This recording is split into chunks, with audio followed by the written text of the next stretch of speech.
প্রশ্নটা করেছেন একজন হিন্দু ভদ্রলোক। তার নাম লেখা আছে পি নাইডু। তিনি বলেছেন মুসলিমরা মানুষ জাতির আশীর্বাদ। এখানে অমুসলিমদের কি হবে? যারা জন্ম থেকেই মুসলিম নয়, তারা জীবনের কোন পর্যায়ে ইসলামকে বুঝবে? বোন, আপনি প্রশ্ন করলেন যে এক হিন্দু ভদ্রলোক বলেছেন মুসলিমরা মানবজাতির আশীর্বাদ, আলহামদুলিল্লাহ সুম্মা আলহামদুলিল্লাহ।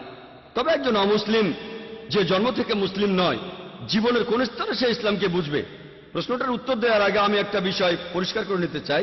আমাদের নবীজি মোহাম্মদ সাল্লাল্লাহু আলাইহি সাল্লাম বলেছেন প্রত্যেক শিশুই দীনুল ফিতর নিয়ে জন্ম নেয়। দীনুল ফিতর অর্থাৎ আল্লাহর ধর্ম। প্রত্যেকটা শিশু মুসলিম হয়ে জন্মায়, পরবর্তীতে তাকে প্রভাবিত করে বাবা মা, গুরুজনেরা, শিক্ষকেরা। সে তখন শুরু করে মূর্তি পূজা, অগ্নি পূজা, এভাবে সে অমুসলিম হয়ে যায়।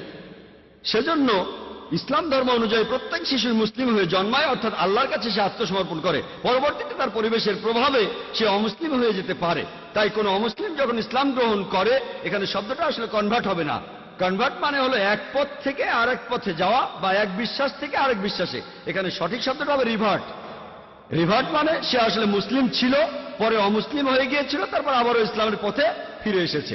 তাই সঠিক শব্দটা হলো রিভার্ট। তাহলে প্রত্যেক মানুষই জন্মায় নিষ্পাপ হয়ে, সে মুসলিম হিসেবে জন্মায়, পরবর্তীতে সে ভুল পথে চলে যায়। এবার প্রশ্নটাতে আসি, যারা অমুসলিম হয়ে যায় তারা কিন্তু অমুসলিম হয়ে জন্মায় না। প্রত্যেক মানুষই মুসলিম হয়ে জন্মায়। যারা তাদের বাবা মা, পরিবেশের প্রভাবে অমুসলিম হয়ে যায়, জীবনের কোন সময়ে তারা ইসলামকে বুঝতে পারবে? এক এক মানুষ এক এক সময়ে এটা বুঝতে পারে। যেমন একজন মুসলিম হিসেবে জন্মালো, সে যদি মুসলিম পরিবারে জন্মায় তাহলে হয়তো প্রথম দিন থেকেই বুঝতে পারবে। আবার মুসলিম পরিবারে জন্মানোর পরও অনেকে সেটা বুঝতে পারে না, হয়তো পরে বুঝতে পারবে। কেউ হয়তো প্রথম দিন থেকে বুঝবে, কেউ 1 বছর পরে, 2 বছর পরে, 5 বছর, 10 বছর, কত সময় লাগবে আল্লাহ জানেন। কিছু মানুষ অমুসলিম পরিবারে জন্মায়, সেখানে সে বড় হয়। তারা হয়তো একেবারে ছেলেবেলায় বুঝতে পারে, স্কুলে পড়ার সময়, কলেজে পড়ার সময়ও হতে পারে। আসলে এক একজন মানুষ এটা এক এক সময়ে বুঝতে পারে। তবে কোন মুসলিম সেই অমুসলিমকে বোঝাক বা না বোঝাক, আল্লাহ পবিত্র কোরআনে বলেছেন, সূরা ফুসিলাতের 53 নম্বর আয়াতে উল্লেখ করা হয়েছে, সানুরিহিম আয়াতিনা ফিল আফাকি ওয়া ফি আনফুসিহিম হাত্তা ইয়াতাবায়্যানা লাহুম আন্নাহু আল-হক। আমি তোমাদের জন্য আমার নিদর্শনগুলো প্রকাশ করব এই বিশ্বজগতে এবং তাদের নিজেদের মধ্যে, যতক্ষণ না তাদের কাছে পরিষ্কার হবে এটাই সত্যি।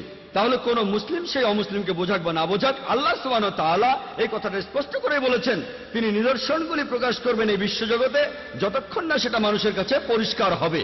আমি কোনো কথা বললে একজন অমুসলিম নাও বুঝতে পারে, আল্লাহ যখন কিছু বলেন তখন এটা নিশ্চিত করেন যে সেটা অমুসলিমরা পরিষ্কারভাবে বুঝতে পারবে, যতক্ষণ না সে বুঝতে পারে যে এটাই হলো সত্যি, এটাই হলো হক। পরবর্তীতে এই সত্যটা বোঝার পরে সে মানতেও পারে, নাও মানতে পারে। এর কারণটা ব্যক্তিগত কারণে মানতেও পারে, নাও মানতে পারে। তবে মারা যাওয়ার আগে ইনশাআল্লাহ আল্লাহ তাকে নিদর্শন দেখাবেন। এখন কবে কখন আল্লাহ ভালো জানেন, তবে মারা যাওয়ার আগে। আর রোজ কিয়ামতের দিন পবিত্র কোরআন আমাদের বলছে যে যারা ইসলামকে প্রত্যাখ্যান করে তারা কখনো আল্লাহর কাছে অভিযোগ করতে পারবে না যে আমি কোনো নিদর্শন পাইনি, কেন আমাকে জাহান্নামে পাঠাচ্ছেন।